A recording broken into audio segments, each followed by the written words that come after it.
We usually think of a CV as just a list of jobs and degrees, right? A piece of paper. But every once in a while, you come across one that tells a real story. And today, we're diving into the CV of Jabber Mashaabat. It's less of a document and more like a blueprint for a life built around one single mission: education. So let's walk through the chapters of his incredible story. So here's how we're going to break it down. We'll start with his academic roots, then jump into his massive 4-decade career in the classroom. After that, we'll look at how he became an author, then took a really surprising turn into computer programming. And finally, we'll wrap it all up by looking at the amazing legacy he's created. Okay, so every great career has to start somewhere, right? It needs a solid foundation. For Jabber Mashaabat, that foundation was built on not just one, but 2 pillars of knowledge. What's really interesting right off the bat is the combo of degrees he has. In 1984, he gets his Bachelor of Education from Alexandria University. But he wasn't done. Nope. Just 2 years later, he adds a Bachelor of Islamic Studies. Now, this combination is so key. It gave him the skills, the how to teach, but it also gave him this incredibly deep well of knowledge to pull from. So, with those degrees in hand, he stepped into the role that would define most of his life.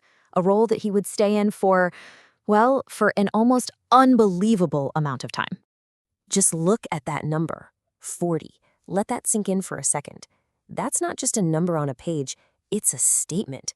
It represents a lifetime of commitment. 40 years. I mean, that's 4 decades spent in middle and high school classrooms, shaping young minds, generation after generation. Just think about the thousands of students he taught, the countless lessons he planned, the sheer dedication it takes to bring that passion every single day for that long. It's truly something else. But you see, for a teacher like Mr. Mashaabat, that passion to teach couldn't just be contained in a classroom. His knowledge and his drive needed another way to reach people. So, what did he do? He became an author. He wrote a book specifically designed to make Arabic grammar easier to learn, calling it How to Master It Without Hardship. And he also dove into deeper works like Do They Not Then Ponder. In every book, the mission was the same: take these big, complex ideas and make them accessible for everyone. So, he's a teacher, he's an author. But the world doesn't stand still, right? And as we entered this age of screens and smartphones, a huge question came up. How does a veteran educator like him stay relevant? How does he connect with a whole new generation of learners? Well, his answer is what makes this story go from impressive to absolutely remarkable. Instead of seeing technology as a threat, he saw it as an opportunity. He decided to dive right in. And this is where the story takes this amazing turn. The lifelong teacher decided he was going to become a programmer. And he didn't just dabble, he tackled it with total discipline.